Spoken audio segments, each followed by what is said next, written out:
We're live. You'll be fine.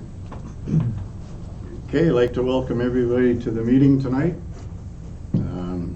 Mayor Hamilton's a little under the weather tonight, so you've got me. So we start approval of the agenda.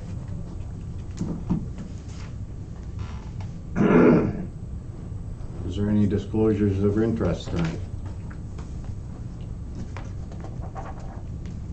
Hearing none, there's no delegations. So we'll get right into the minutes of the previous meetings. We get the minutes of the Council and Committee of the Whole meeting held December 10th, 2019.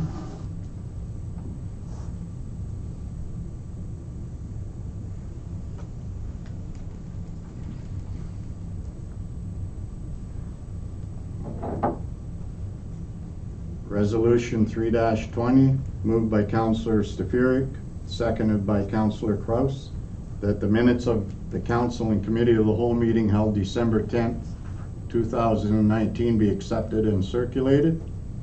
All in favor? Carried.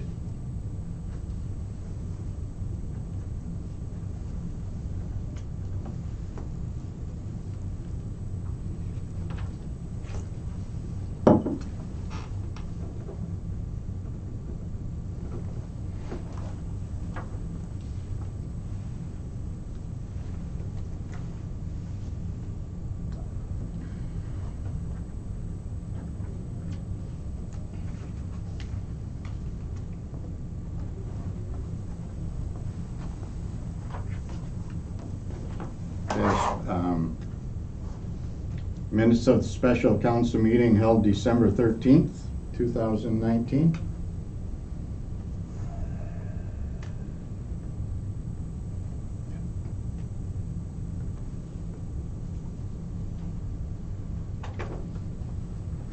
Resolution 4-20, moved by Councillor Kraus, seconded by Councillor McGrath, that the minutes of the special council meeting held December 13, 2019 be accepted as circulated.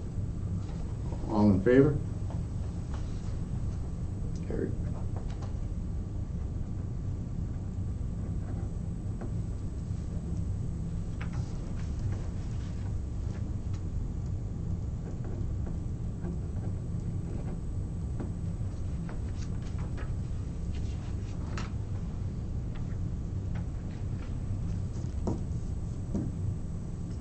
And the minutes of a special council meeting held December 17th, 2019.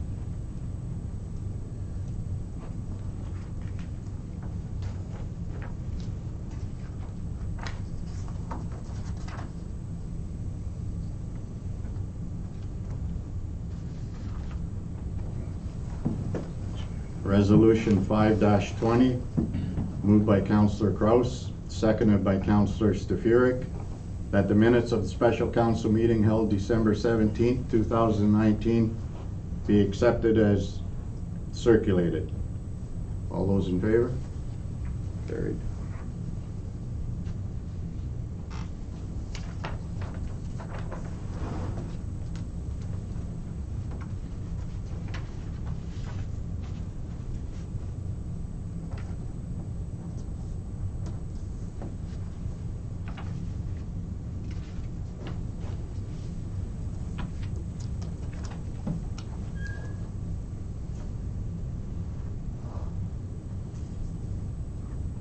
We'll be getting progress reports on the, at some point of the pavilion and of the museum.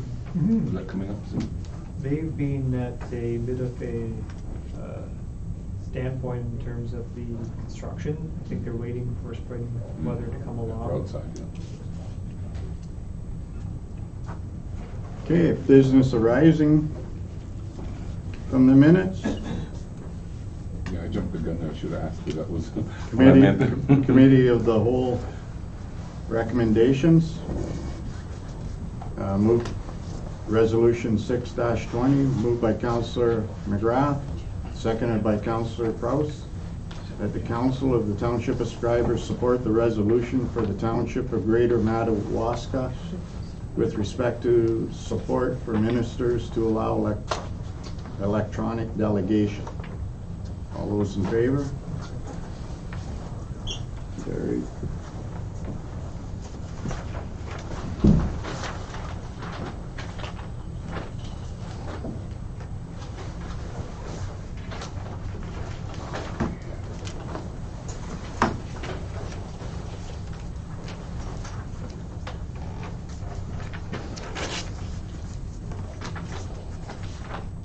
Okay, accounts for payment. Just go through the two. Resolution 7-20, moved by Councillor Stefuric, seconded by Councillor Kraus.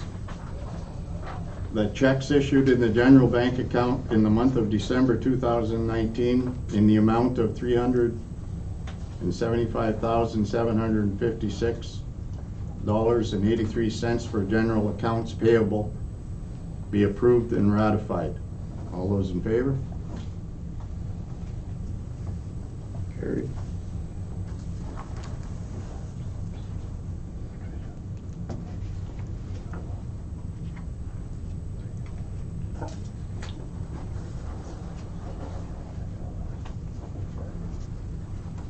And resolution 8-20, moved by Councillor Kraus, seconded by Councillor McGrath. The bank debits issued in the general bank account in the month of December 2019 in the amount of $54,683.52 for payroll be approved and ratified. All those in favor?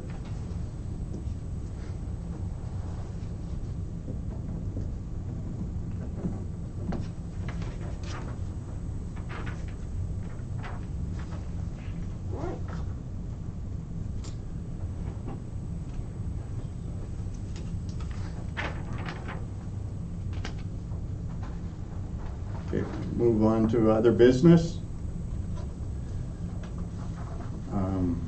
Bylaw 1-2020, the interim tax rate bylaw.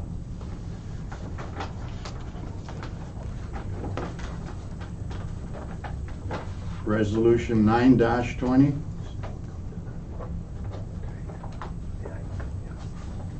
Moved by Councillor Kraus, seconded by Councillor Stefuric, that bylaw 1-2020 being a bylaw to provide for an interim tax levy and to provide for the payments of taxes and to provide for penalties and interest be given first, second, and third and final reading and enacted. All those in favor? I One ask a question about it, Is there anything in there that differentiates it from past practice? So it's, This is the norm, so they can get out their tax bills.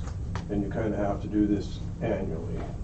You do it annually, and then if we go through our budget process, and Yeah. then they'll make up whatever in the second half if there's a. It's a bylaw, but it's like not a new bylaw. Where you go, you pass it. Passing it again for this year. You pass it for this Correct. year, so they can do their tax bills. Yeah. Kim? No, I was gonna ask basically the same thing, because I see we're still gonna, and then we don't even have to argue about it really, but we're still staying with the 15% per annum, and Correct. that's gonna be the norm, yeah. Sure. So all those in favor? Carried.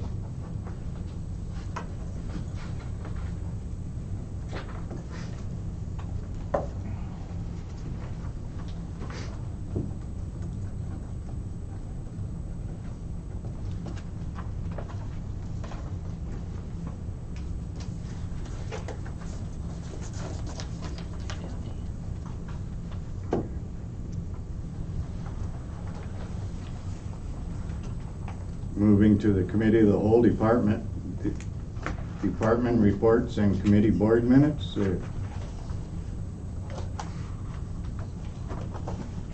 The Community Economic Development Committee meeting minutes.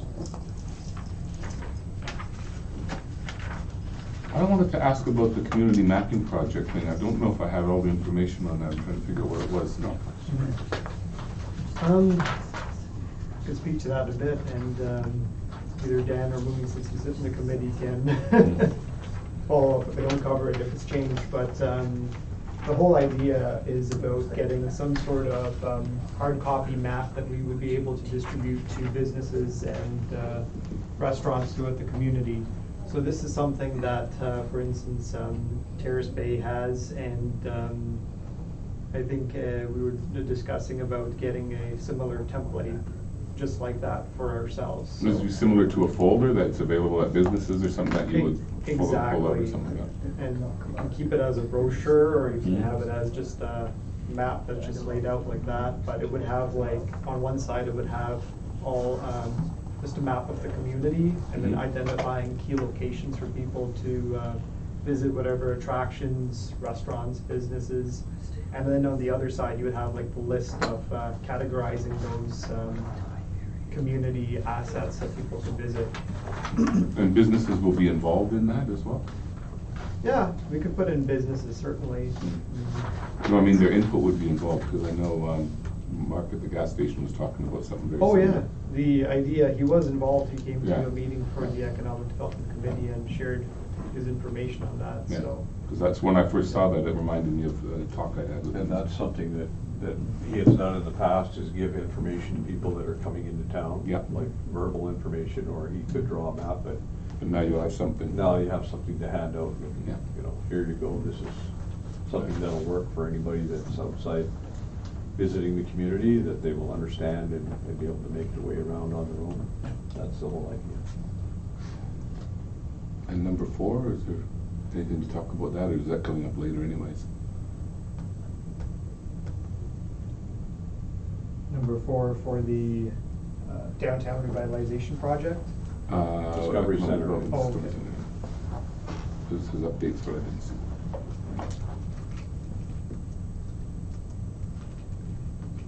They were working there tonight when I drove by. With the lift. Yeah, they're doing a bit of work. In terms of, again, when they're gonna be conducting, again, full schedules of work where far more progress is expected. We're still looking at sometime in spring for completion now. With regards to that, we're just working again on just finalizing some change orders as well for the Discovery Center, especially regarding the storage car. We were looking at getting pricing for replacing the exterior cladding for that storage car. What we have certainly works, I think, in terms of ensuring that it's we don't get any water inside, but in terms of appearances, it's not ideal. So we're just again working on that in terms of pricing, and that's something that they're going to be quoting to do, and it may take about 4 or 5 weeks depending on the amount of work they have to do there. Other than that, it's still major components like the canopy and all that needs to be done, and we're still waiting on the weather to clear up for that. Okay, I'd like to maybe talk about number 7, volunteer recognition event. So we did talk about this at our meeting, and as it's written here, administration will need to create an event plan for the volunteer recognition event before putting forward as a recommendation to council. Ideas would need to be discussed between members of council and municipal staff on what sort of event to have. So, I don't know if anybody's been talking about that with I think- administration, but. I think we need to just know the scale of the event, right? Whether it's going to be a full supper or a cake and coffee kind of event, and depending on where you're going with it, right? It has a completely different budget associated with it. So, Did you want to get together with someone from council and kind of toss around some ideas, or I think, how do you want to approach it? I think in that case, if you have again 2 councillors, like how in the past we had this with the Heritage Days planning where I think it was yourself, might have been yourself by yourself, but Yeah. at least, at least one counselor or two that could help plan this. That could be great in terms of getting, some input into what exactly, you'd want to see out of this event. Okay, how quick can we move on this? Because it's kind of recognition for last year, and we're now into a new year, so I'd like to see it happen like pretty early in the new year. I'd be willing to step up and be part of that process, so. Do you have a list of any kind for the? Well, I how many think volunteers we and stuff can like that? get Generate that one? together, and Marlene stepped up, but she may be able to help, or Cecile maybe. We have the list from the Christmas social, which would have all your volunteers. Yeah. For Oh, yes, they'd all be on there, 2019. wouldn't they? Yeah. So, I mean, if we got the list, then it would be just, I think we could move forward pretty quickly on. Just to get an idea of how many people would be involved, because then you can scale the event to the number of people. Like, Yeah. it's gonna be lots, and it's gonna be a dinner, then Yeah, I mean, yeah, it'll be some thinking on who's all gonna be attending and so on, but, I think we should, maybe before the end of the month, try to get together and start the ball rolling, so. Certainly, we'll try to expedite it based on the timelines you're expecting, so. I mean, like I said, I'd be willing to get involved. I don't know if anyone else is interested, but I'm certainly interested, so. Yeah. Is that a yes, Kevin, or is that a? Yeah, no, for sure, if you want me Yeah. to go to a meeting, I can go to Yeah, a okay, meeting too. well, we're on the committee, so I mean, that's a good fit for us, I guess. We follow a kind of default kind of template for event plans that we've seen done from Yeah. former things, so just for a dinner like this, it would be, you'd have to like just pick and choose again, what exact, scope we're talking about. Right. Yeah. Okay. how soon, do you wanna do it as a rush because it's a new year, or could it be possible maybe you tie it in with, Winter Carnival, make it like part of one of the events? No, I'd rather. Or do it beforehand. It's a standalone event. Okay. As volunteer recognition, Yeah. and do it quickly, like I said. I mean, the year's up, 2019 is gone. Yes, So we need to recognize people that volunteered in 2019, and I think we should do it rather quickly, so. Okay. So if you wanna throw out some dates, Nathan, that you're available,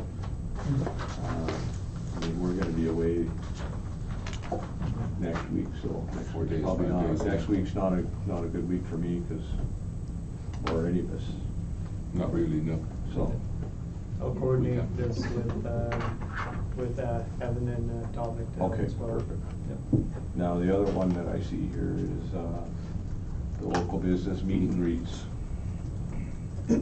So we need to come up with a date for that as well, so. Because we did agree to do it as council. So we need to come up with a date to get this started. So, We can do both events at the same time. yeah, absolutely. Okay. All right. That sounds good. Yeah, okay. Do both, and I see there's a recommendation in there too. I mean, I know it's further down. Yeah. But that's accepting it. Mm. Or it's recommended that Township of Schreiber appoint Dominic Camiso as a new member Yeah. of the Community Economic Development Committee. Yeah. I'm good with that. Yeah. We don't need to Okay. pass a separate bylaw for that, it's just a recommendation. No, I mean, Yeah. it's, Yeah, it's further down, yeah. okay, any other questions on community economic development?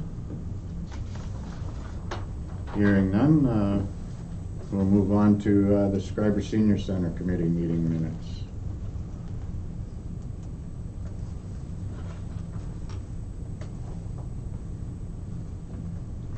And I see just in the minutes that, that was good to read that the final report on the barbecue, and that they're willing to step up, and the committee agreed that they'd be willing to do it next year too. I think that's great. Yeah, it's excellent. They've had a I lot think of, that's, they did a fantastic job, and yeah, that it's- was one of the things they got going on, the luncheons, they were successful this year. I mean, they've had a lot of, they've done. for the first year, a lot of successes in the first year, and the ideas are still coming, so I think we're certainly moving forward with, and on the right path. How many do you think there was, like, the different, was it weekly, but how many times altogether would you estimate? Barbecue? Barbecues every Well, Thursday. they did, Yeah. and then they And then did the weather a- was a couple they- times off, but I Well, mean. and they did an event, they did July 1st, they Yeah. did craft show, they did a few other things. I'm gonna say, just reach out and say 20, I don't know. Yeah. Okay, everybody's good with them minutes, we'll move on to Schreiber Public Library Board meeting minutes. October's. Kim, anything to say on them? No, I'm just trying to see if they go, oh yeah, one thing they've got in here, in the librarian report, just to let people know, the Schreiber Media Center, partnership with the Schreiber Library, it's getting closer and closer to actually launch time, so that's good news. Everybody's very excited about it. Okay. We've already produced our first little short, our little graveyard film there, the When- night lights. When is that supposed to, I'll be talking with Donna this week. We're having a meeting this week, and we're gonna make, there'll be official announcements coming out and some things like that too, but it sounds like it could be a really good project, and it's gonna require a lot of volunteerism as well. There'll be a lot, big part of that, yeah. But it should be very exciting for the library. It seems that more and more libraries are going this way anyways, and it's gonna add another level to services they provide. that's good. That's the October ones. Is everybody okay with the October ones? Oh, sorry, I jumped to November. Okay, no problem. But yeah, October wasn't much in October. Do October and November. Trying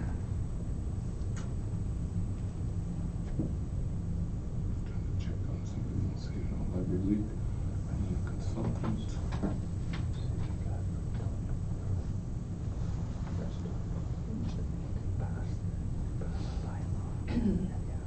Everybody's good with their minutes?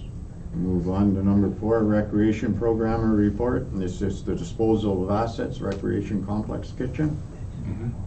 There's a recommendation that the Council of the Township of Schreiber declare the 2 rolling bar carts located at the community hall as surplus, and that they be scrapped to the landfill site. The current condition of these rolling bar carts is they're moldy and The wobbly. yep. 2 new carts were already purchased. Are those the ones that we used to set up for the dinners in December? I guess, I mean, we were using carts, I guess those are the new ones I think so. in December. Yeah, we used them to move stuff around the hall there when we were setting up. Well, it says there was 2 new carts were purchased Yeah, last the- year. the- So these I- ones are rough. So I'm thinking, I mean, they seem to work really well, so they must have been the new ones. Yeah. Yeah. Yeah, go with the recommendation, get rid of them. They're Yeah. not worth, they're not. Yeah, sure. Okay, move on to number 5, Bylaw Enforcement Officer Report. There's one thing I want to bring up there. We don't have a report for Public Works this time around, eh? No. Okay. Because there's something in there that ties into something that's, well, this time of year especially, and that's snow removal. Yeah. People are, a couple of people lately, on Facebook you can see it as well, were complaining because they're parked downtown, the plow comes in and plows them in on the street.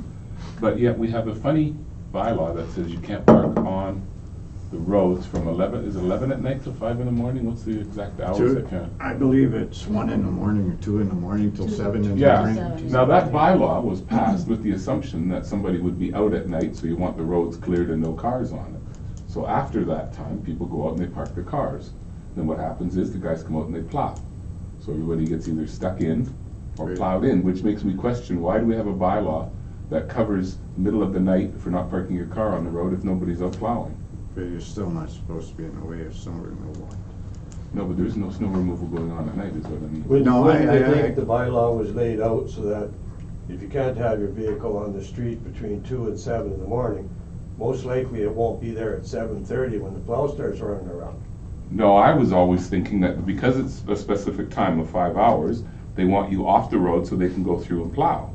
But now if they're only plowing at 10 o'clock or 11 o'clock in some streets later in the morning, and that restriction has already passed because now it's after 7 in the morning, so I'm parking my car on the road, and they come by and they plow it all in, or because a car is up, this is something that happened as well, a car is in front of someone's property, and it's after those hours, so the plow drives by and says, oh, there's somebody, so they go off to one side, blah, blah, blah. Later that car moves out, and what's left is a big pile of snow that could sit there for a week. That doesn't get looked after because they're not gonna come around again. 'Cause Well, it's too much. I have a hard time following your logic, because I don't see It people seems simple taking to me. I don't see people taking their vehicles out of their driveway at 8 o'clock in the morning and putting it on the street, because they know the plow hasn't come down the street yet, and it's more than likely about to. Yeah, but what if you have to go to, let's say you want to go to the bank, you want to go to a grocery store, so it's about 9 o'clock in the morning, let's say, and you've hopped in your car and you've driven there and you parked in front of the store, and the next thing you know, about an hour later, the plow comes by because they haven't gotten out during that specific time. In other words, I'm questioning, why do we have a bylaw that says you can't be on the road? Because in my understanding, that's because you want cars to be off the road so you can plow. But now you're not plowing at that time of day, so I'm failing to see the logic in that. They're plowing a lot of mornings early, Yeah. so, you know, by 9 in the morning, of course, people are doing business all over the place, so. If it's something that council wants to look into, we can get a staff report into that. I know that part of all the bylaw reports here, looking at from the property standards to everything else, there is an intent to update these bylaws, so that's certainly something that we can, look at when we're going through these updates. But again, logically think about it, it's nighttime.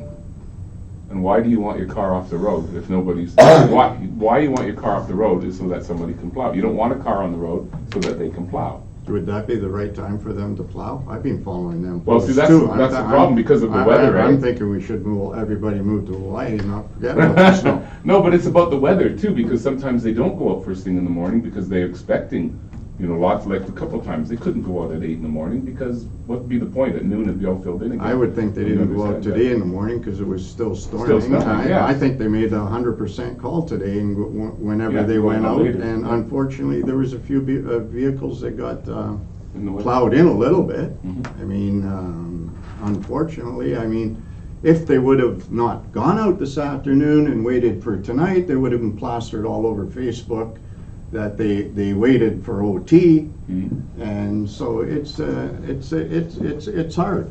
No, it is. It's hard, and I went up to Thunder Bay 3 days after the snowstorm, and I fought to get down a street to get to my sister, me and Kathy, to get to my sister-in-law's driveway, and then I had to fight the street to get into her driveway. We're very fortunate. We have the next day, if not the same day, snow removal. Yeah. I agree. I mean, No, I'm not questioning their. it's frustrating sometimes, and and in saying that, I do understand people getting frustrated too. Like it's both ways too, but I think Schreiber is really well looked after as far as. snow Oh, yeah, removal. way better than some Over the years, places. in my I experience. mean, you had the rainstorms through Christmas and all that, and pure ice out there, and I think the guys did a phenomenal job. Like, it was great. Yeah, it was a little slippery here and there, but I mean. No, I'm not But I saying. mean, no, definitely we can look into it. It's just that I was trying to think about the logic, because I'm looking at this sign, and it said, don't park here, but yet the hours, because it's only till 7, and if the plow's only coming out at 8 or even later, the road's basically sitting empty, but nobody's using the empty road to take advantage of it because we don't have people to go on there. Like in a city, for instance, you got 24-hour crews, so they put up a sign in the city, and that makes sense. Like, they don't sit here at night because our night crews are gonna we're gonna be cleaning the streets. But here, nothing happens at I night. follow you 100% what you're saying.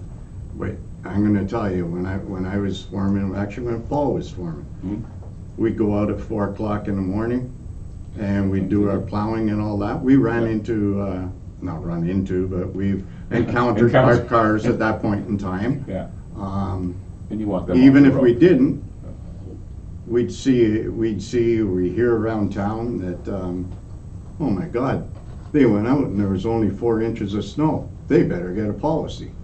They could have left that snow till 7:30 in the morning. It's a no-win Yeah, you never situation. win. You have to make a call and go with it. Mhm. But definitely we can look into it and have dialogue on it for sure.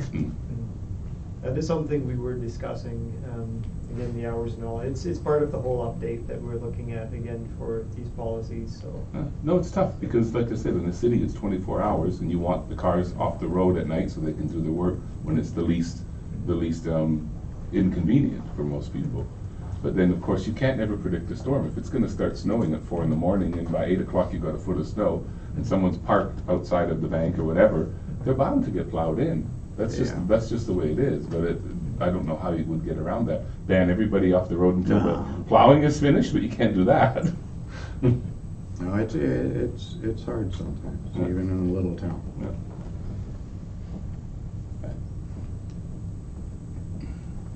So we move on to, we done with the bylaw enforcement Yeah, then? that was the only thing on that. Okay, thanks.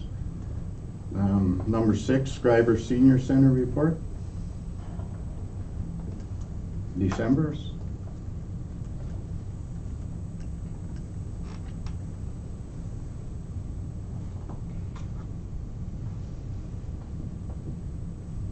So again, there's just nothing but good news for the senior center, 131 members, in 2019, so. Yeah, that's, 575 visits from, and participants in the senior center, so. and move on to number 7 then. I love the fact they mention you as entertainment. You get a Yes. reputation. Schreiber Fire Department activity reports. Been busy? Jan couldn't make it here today to answer any questions, And but I I- promised him that I'll convey Well, I his did have questions a to him when he question. gets back. So where are we right now? Did you say number 7, or? Yeah. Yeah, yeah. That's a strategic emergency medical services strategic plan, is what you're looking at? The activity report for the Reports. fire department, the reports, yeah. Oh, okay, that's, Okay, actually, if you're gonna, you'll see them. They said the air sampling testing is gonna increase the operating costs and all that, because I believe they gotta double it or whatever, the testing. I was just interested, like, different standards now, right? They Yeah, up the but- standards, and there's better, How- spend some money there. operate, how much is it gonna up the operating costs? Pretty simple question. Anybody got a guess on that number in regards to fire alarm ringing? Just curious. Oh, that the halfway down, yeah. Is that in a public building or, I don't know?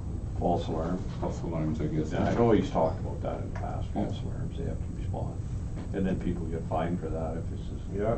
the second time. Well, they might have to respond, like if, I don't know if they'd have to respond if it was in, I know that's, the medical center and that. Mm. Right.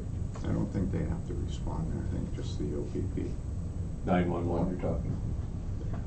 Yeah, maybe that's something different. I see they had a real spike this year in call-outs. And I guess. And the time of year as well, there's always seems they're always busier in the early summer, May and June. Said it was the highest year of call-outs this year.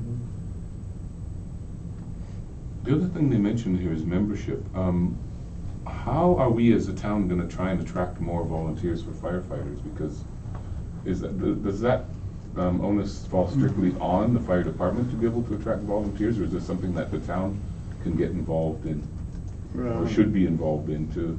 Because I know it's a struggle. They a lot of times are really up against shortages when they get called out and someone else has to go somewhere, and because it is a volunteer organization as well. So.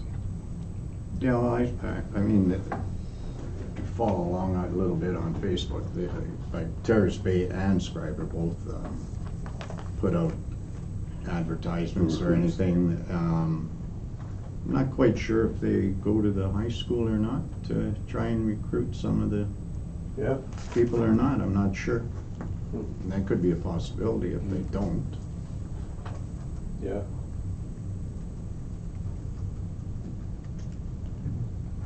And the last member they hired was outside the community. Mm-hmm.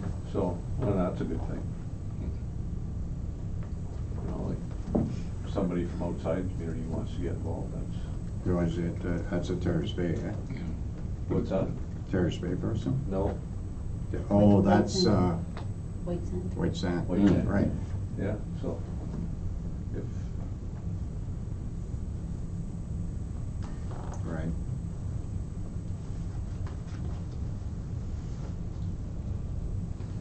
Okay, well, got any other questions? I'm sure Jan will be around anyway. Yeah. Okay. All done with that, and then a question period. We got any questions?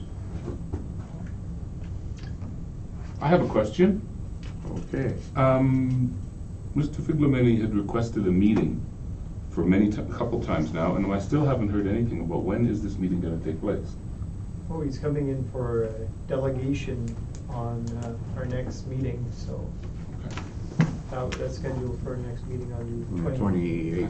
Because I know there's always been requests for a meeting, and we've yet to have a meeting, and I don't think that's fair. I think we need to honor that request. Well, you're welcome to make yourself a delegation whenever you want. No, but we talked about it would have to be a public meeting or something in the past, yeah. So you have to schedule that. Right. There was, if you're doing a public meeting and everything, right, you need to have put in the whole, agenda and Yeah. schedule, right, and what you're gonna discuss, so, Okay. yeah. okay, we'll move on to communications then.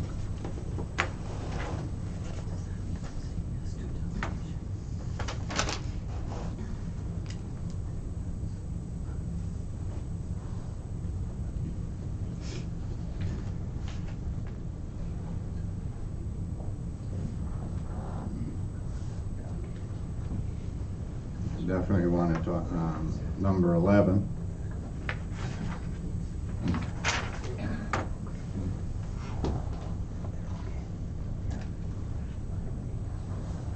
Is there anything in this list, I don't see it there, in regards to the Ministry of Energy meeting with these two gentlemen here in Toronto?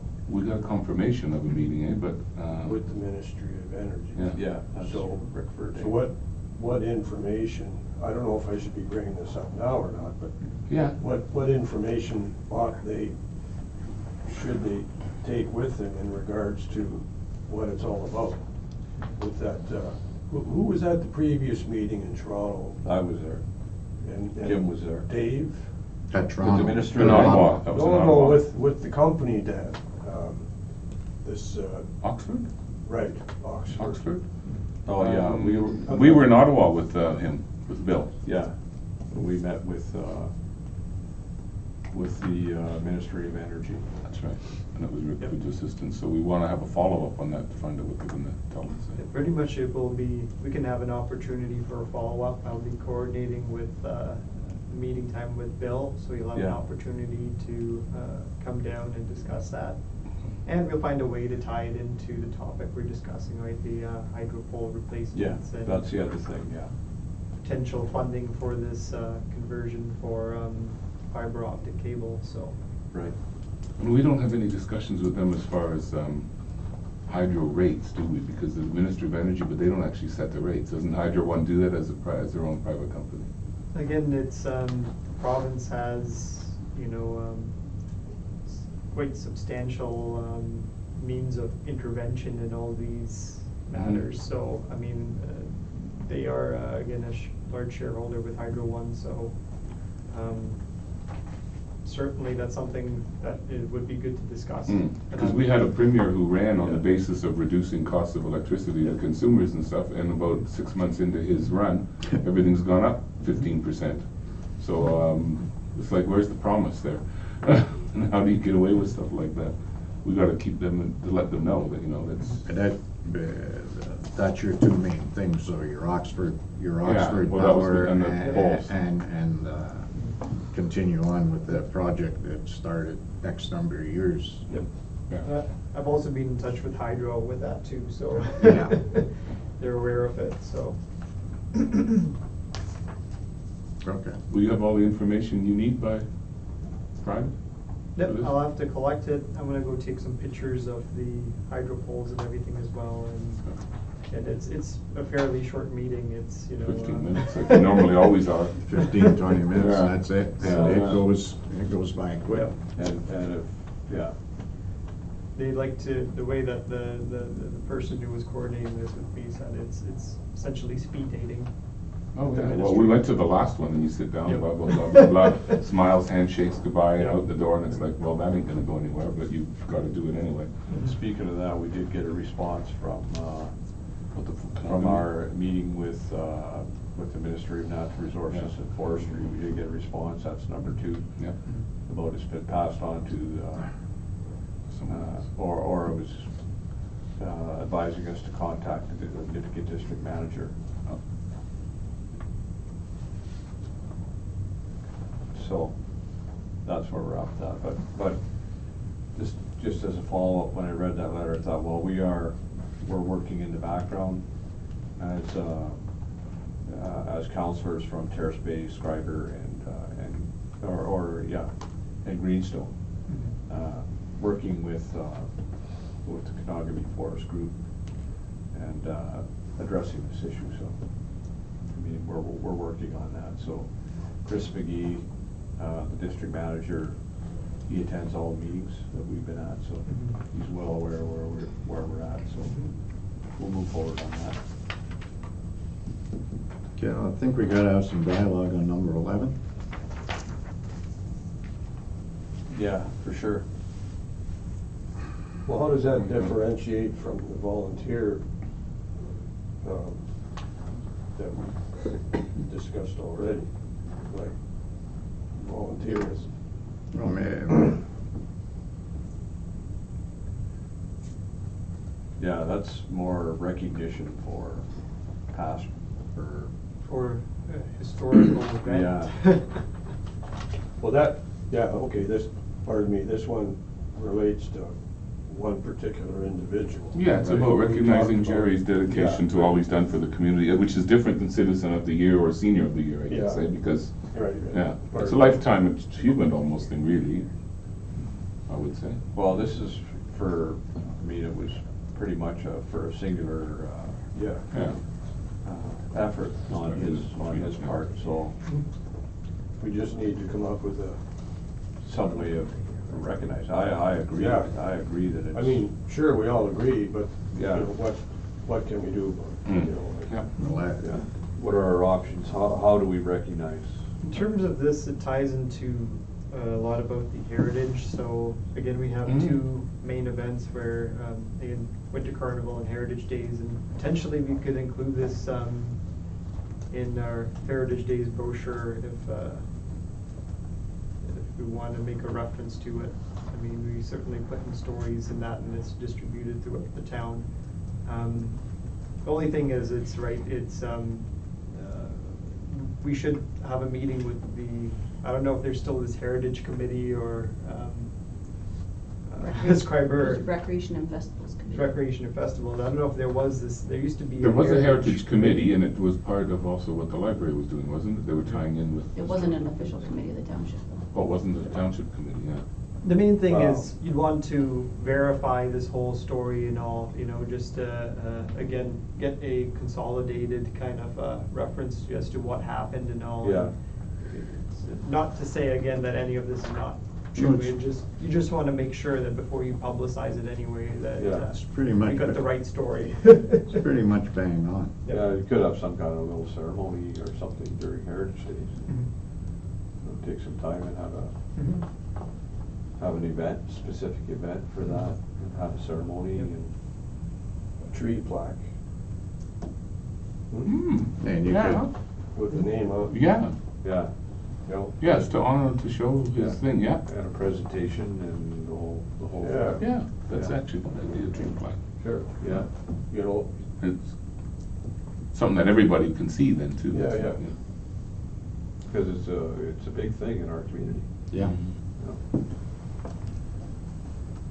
for sure.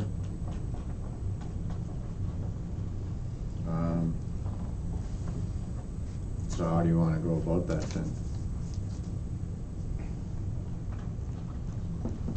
Well, could we plan an event during Heritage Days? Is that when you wanna see it happen during Heritage Days? Well, I don't know, I'm just throwing it out there. Yeah, no, I mean, Yeah. You know, I mean, there's a lot going on, there'd be more people around, Correct.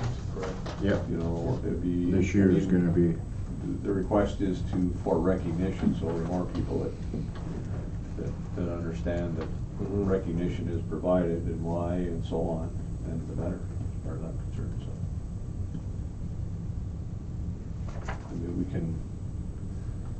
we can sit down and throw some ideas around with you, Nathan, and make it happen. Well, it seems easy enough to implement like that. At Heritage Days, can certainly make an event and where the plaque is put Yeah. up somewhere. okay, we can, I think the sooner the better too, you Sooner than Heritage Days. know. Well, it's just- Make it a winter Jerry isn't carnival. getting any younger. No, but- You wanna honor somebody. no, I mean. Still healthy and. If we're gonna go with Heritage Days, it gives us a little time to do it, but Yeah. I agree with you, the sooner the better to get it. Yeah. Let's Just get to let it 'em know. done Let 'em know and what be to- ready. Yeah.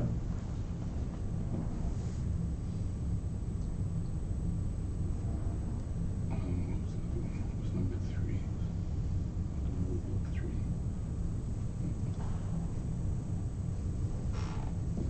This 911 request for resolution support, that would have been something to talk to John about, but misdials for 911.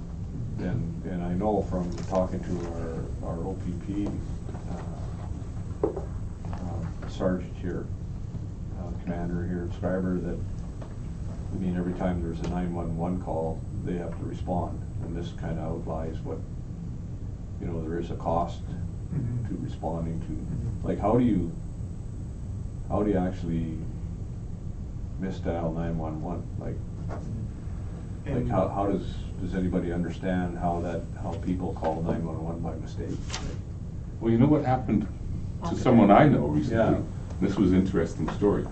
The new iPhone 10s Yeah. have built into them now is a panic function. Okay. And almost all the calls that they're getting, a big percentage of them, the way that they've set it up is if you're in a panic situation, you don't want to have to pull out your phone and call 911 and sit there and you've got someone Yeah. grabbing you or attacking you. So they've set it up in a funny little way, and you can disable it or you can change the functionality of it.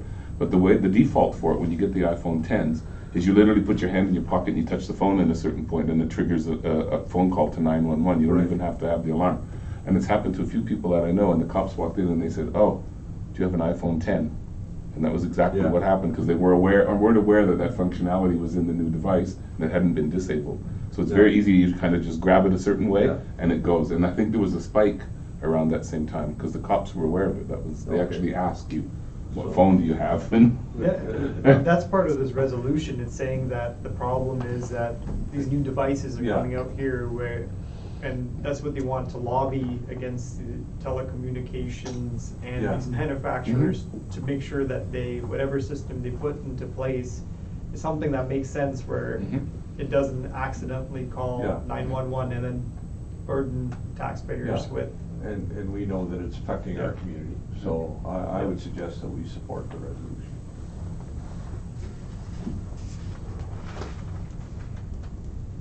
Support number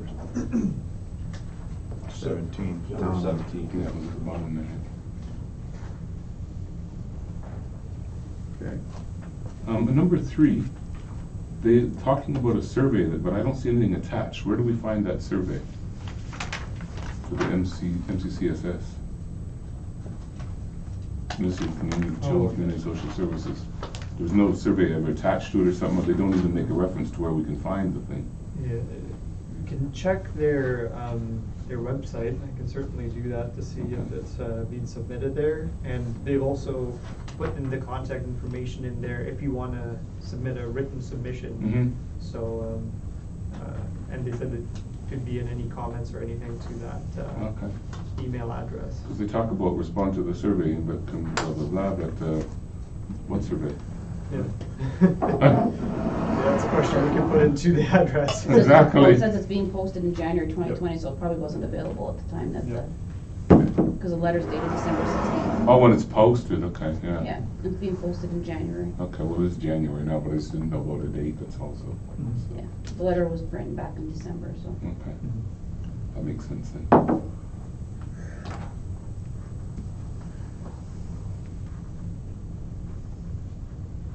Okay, hearing That's it, eh? Hearing nothing else on communication, we'll move on to other business. Council appointments for 2019,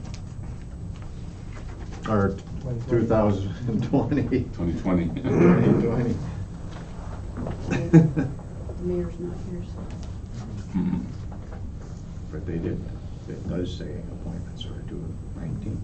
Those are the previous years, to give you an idea of who was, Oh, that's why there's 2 things in there, isn't there? There was one and then, well, the appointments are done every January? yeah, but later on you see that same thing come up, which is very similar. No, and then otherwise it's Number committee 3? appointment, it's committee appointments, the other one. Oh, okay. But typically Dave will ask Yeah, I if anybody has any talked to Dave. ones that they would like to be part of, or, I talked to Dave and I was okay with what I was on.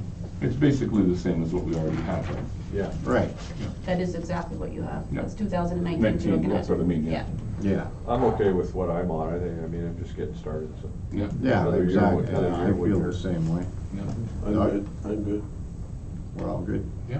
Okay. So it'll be whether he wants to make any changes. Yeah, unless he's got, But I can let him know by email that. okay, number 2. So we got, Um, sorry. Go ahead. Policy statement, council life events recognition policy. Go ahead.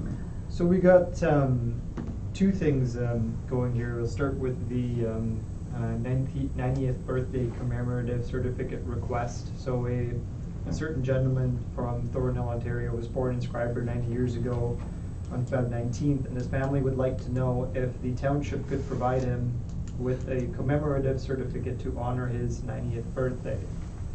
We have this in our policy statement there and in this bylaw 5/2009, where it states that the following regulations are to be utilized by council when recognizing the birthdays and anniversaries for Schreiber citizens. Birthdays for the 90th birthday recipients will receive a card, certificate, and a floral bouquet to be presented to them by the mayor or a designated member of council at the time and location chosen by the recipient or a representative of the recipient.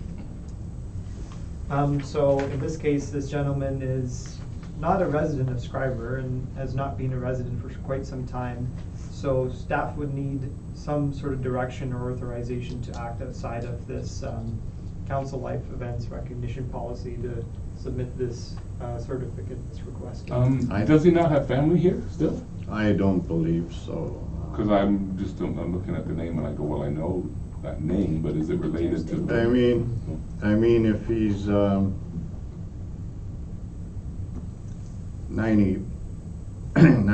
years old, February 19th, I mean, just the way that would mean the world to him.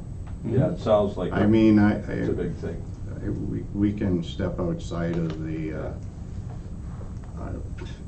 I think I would even send him a sweatshirt with the town logo on it. Like, I mean, 90 years old and Yeah. moved here. And just do like, because it's a request from part of his family and it would mean so much to him, and it's good PR. Yeah, it's a small request, but a Good big PR. gesture, yeah. I mean, Where would you get this commemorative certificate? We produce them. They produce them. Where? You had a certificate and Get council to sign a card. sign a card and So you put can the give 'em- name on give that 'em, certificate also, so. Yeah, if it's printed on there. Yeah. Yeah, you can maybe give him a dozen Schreiber pins to give his friends if he- at 90. I mean, it's a cheap way to Yeah, PR and it mean the world to him. the guy's 90 You years know? old, 90 years old, he's still thinking about Schreiber. Huh? Exactly. I mean, that's a big thing. That's, I don't makes think me we're- feel good. Yeah, for sure. I think it's great for somebody to put in a request like that. Yeah. And the second part of the, to look at here, just revisiting the employee service recognition and including some sort of provision to, in terms of policy for how we're gonna be treating retirements. And in general, if you look under employee service in the policy schedule there are some, what do you want to call it, inconsistencies, but, there you have the gold watch at the 25 years of service, and then it goes down to the jacket, and then for 35 years, it's, $100, so it was always this thing that, the gold watch is worth more than the $100, so something to relook at there, and as well incorporate retirement, and, I think like a good way to do it, and is to tie in the retirement with the, 5-10 years and all, because there's always, could be a circumstance where someone joins us where they're close to retirement already, right? And Right, it's- right. So I think the retirement should be tied with the years of service, so it's, if you worked 5 years and all like this, you can get this, plus if you retire within those 5 years, you get this. So I mean, the recommendation here is if, we can certainly talk at the table here, but to get staff to finalize this, to adjust it, and in terms of your expectations of how you'd want to go forward with this. Right, like, as far as the way it's set up now, I think just the 35 years have got to be kind of switched around a little bit. And then, however, I like that, the thinking of tied to your years of service, your retirement part of it.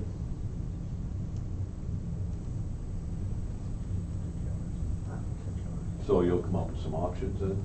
Yep, just specifically looking at that section there, Okay. we'll come up with some options there, Okay. and And we can revisit it and see if there's again any other suggestions to it, or Okay, we'll go from there. sounds good. No, that sounds good, yeah, for sure. Okay, number 3, Community Economic Development Committee appointment. You already did that? Can we do that for? You already did that one. Recreation and Festivals Committee appointment. So is the recommendation, the Council of the Township of Schreiber appoint Kathy Cook as a member of the Recreation and Festivals Committee. Yes. Absolutely, absolutely, for Not a sure, problem. for sure. Okay, number 5. With our planner, Mr. Miller, the zoning bylaw adjustments, cannabis production and sales report, and we'll go and number 6 with our planner, draft site plan control bylaw. So again, both these, again, the draft site plan control bylaw and the cannabis production and sales report, they're both tying to each other, and really it's us having to adjust to, again, the legislation again that has permitted cannabis production. And technically how we have it right now under our bylaws, and when Mr. Miller writes in his report, it's essentially if someone tomorrow decided that they wanted to start a greenhouse, they can certainly go ahead and start a greenhouse in a rural zone. So, and it would be again a permitted use. So that's something he's saying to revisit, just to look at in the sense that some regulation may be helpful, because certain strains of cannabis produce certain smells that some residents in some other communities are not not happy with if they're located next to these production facilities. And ultimately, his recommendation is that we define cannabis production facility, and medical marijuana facilities, but prohibit these uses anywhere in town except by rezoning. Those uses can then be listed in the site plan control bylaw as also requiring site plans and agreements with council. Such an approach would give all applications for cannabis production full transparency for review and appeal by the regulators. So the process of what he's suggesting here is that, again, if anyone wanted to get a cannabis production facility, it could happen in the town, but they would have to get a zoning exception in order to do it. So it goes through an entire planning process in order to get from point A to point B. The site plan control bylaw, this is a site plan control suggested on all lands zoned general commercial, highway commercial, or industrial or institutional. Doesn't apply to residential lands. And essentially what it's stating is that no person shall undertake any development in areas so zoned unless council has approved the plans and drawings that can cover external building design details, to the appearance of the buildings, to sustainable and accessible design elements. So the whole thing about site plan control, which is really common in planning, is again just ensuring that any sort of larger commercial developments, and actually it's in municipalities, they certainly do even include residential properties in site plans. It's just in this case, it's we don't have so much development, so we want to make sure that any commercial facilities, whatever is done in a responsible manner that takes into standards design that is great for the town. I mean, accessibility is a huge thing. Grading is a huge thing. You want to make sure that anyone who is developing something doesn't end up flooding their neighbors based on the grade of on how they design their property. This is another thing that's become quite popular. Permeable pavers and all, a lot of municipalities are looking at. They want to make sure that the water does seep into the ground. There's larger municipalities where there's a lot of paving and doesn't go into their storm water systems. Putting in trees, whether it's locating the garbage pickup at the back so that no one sees it from the street. Putting windows so that there are windows to your storefront or whatever that people can look in. So it's all part of the ideas of putting in standards for development that it encourage,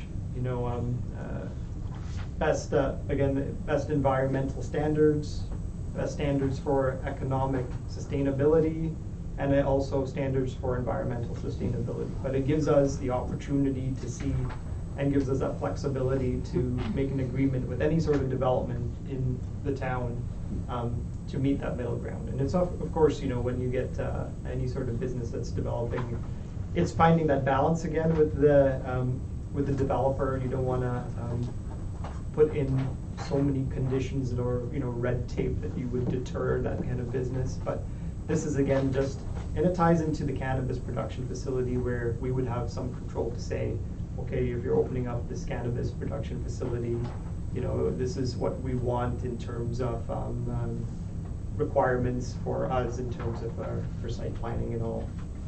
So they both tie in together. I would like to see 5A removed, because I don't think that's any of our business what somebody does their building like. I think the main thing for having any of these controls is for safety, for access, for egress and exit, ease of use to get in there for the town to get in and service the place as well.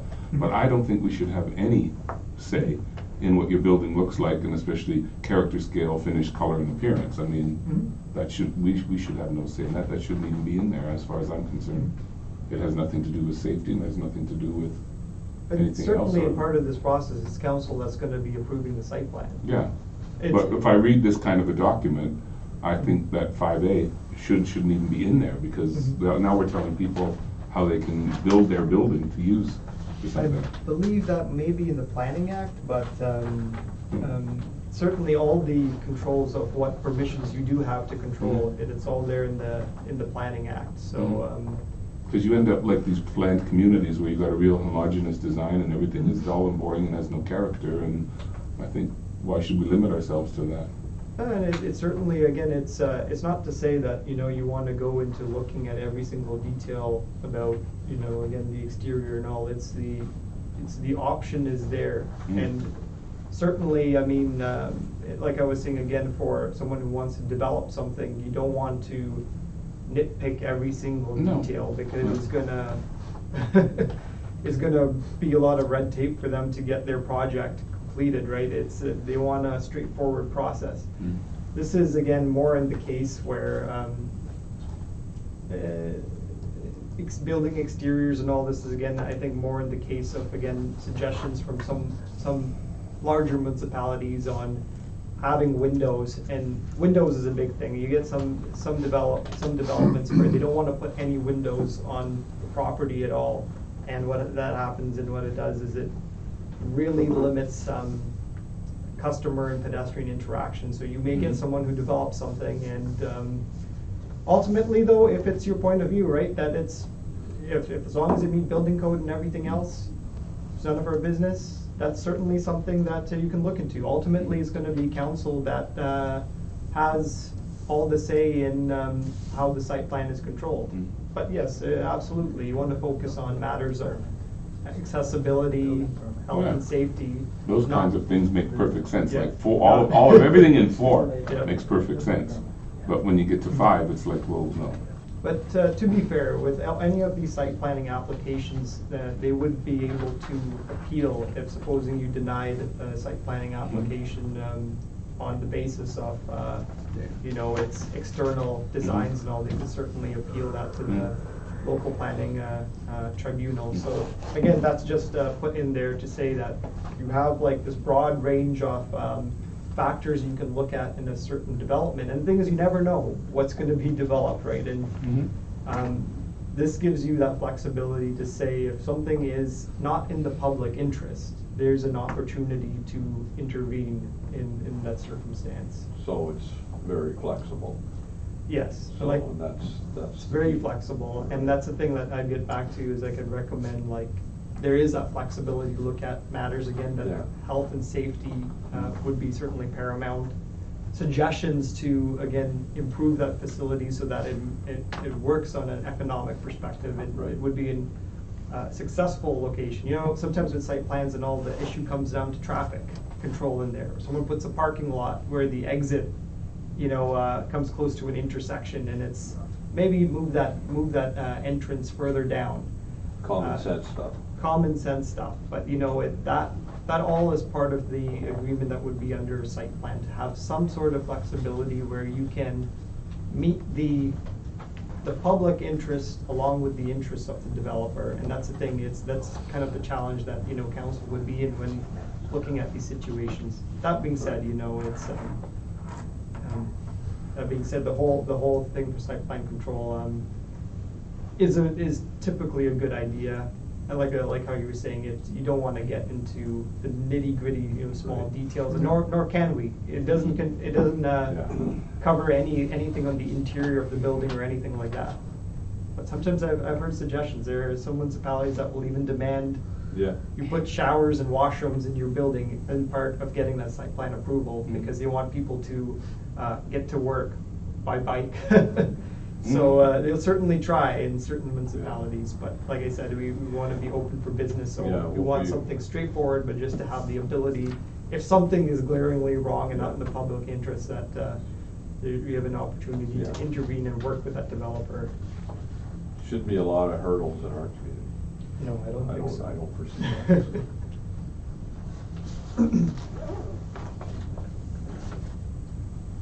Okay, that was just to look at them kind of thing. Yeah, so if everyone is okay with what is being suggested here, I mean, the next step would be for Mr. Miller to develop a proper bylaw for the site plan control, and to go through the proper process of putting in the amendment in the zoning bylaw for cannabis facilities. Okay, I think so. Yeah.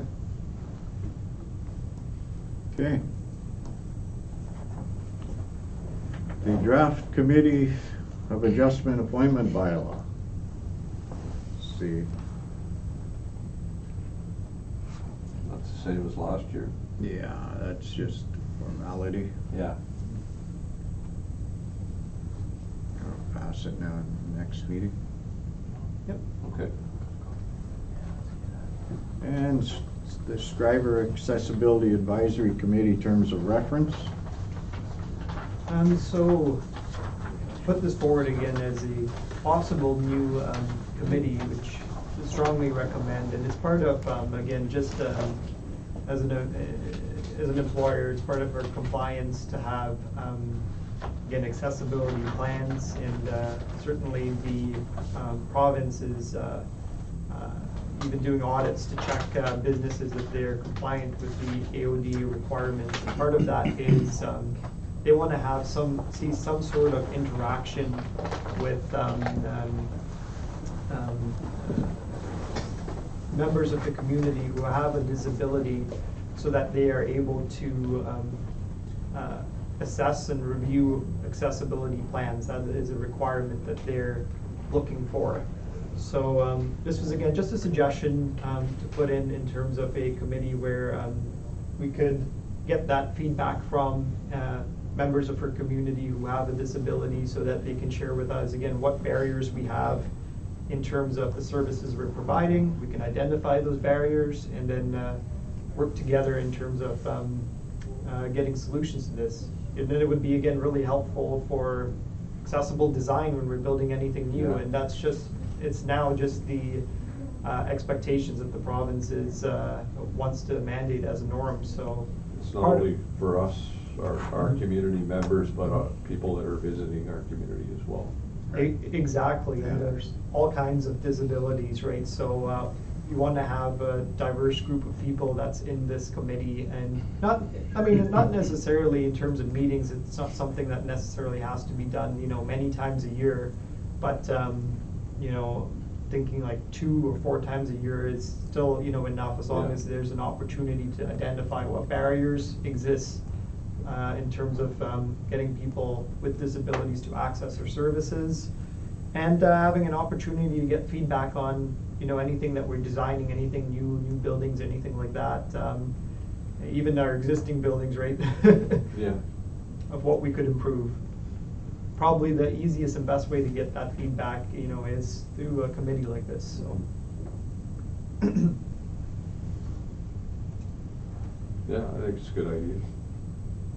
Yeah, I think we and I think the next step is eventually we'll have to talk about getting council members also on this too, so it'd be something to add to the council and committee appointments. Okay, and that's be in the near future. Yeah, we'd want to get this done soon in order to follow up with reporting for the accessibility plan, so. So how would you recruit? Would you just advertise? Exactly, we would or advertise. Like you did for all the other communities? Yep, you could put it in the newspaper and Yeah. we could put it on our website and in this case, it's, you know, you want to reach all kinds of different mediums, but so we certainly will be trying to put this out on all different types of media formats, right? So so that people can hear about this. Have you had any interest from community members on this type of committee or input from community members on accessibility issues? Not so Not much. necessarily, I have yeah. heard comments from people who did want to, you know, put in, again, comments, oh, you know, for like, supposing if we're getting a swing at the pavilion, make sure that it's accessible. If we're getting a spray pad, it's a great idea because anyone can, you know, go into that, you know, so long as the grading is done properly. Right. And we want to ensure that that grading is done properly. Unlike a swimming pool, right? Someone that's, for instance, in a wheelchair would be able to access a spray pad. So there have been, you know, comments like this, and it's, again, the whole part of, I think, what the province wants to do is to hear back from these people who are going through these circumstances, to share their perspectives in ways that that we may, you know, potentially overlook. Yeah, if you're not in that circumstance, you Yep. certainly miss a lot of Yep. a lot of the issues for sure. Okay, we'll move on that one then. So that wraps it up for our open portion of the meeting tonight. But we have to go back in camera. Yeah. So,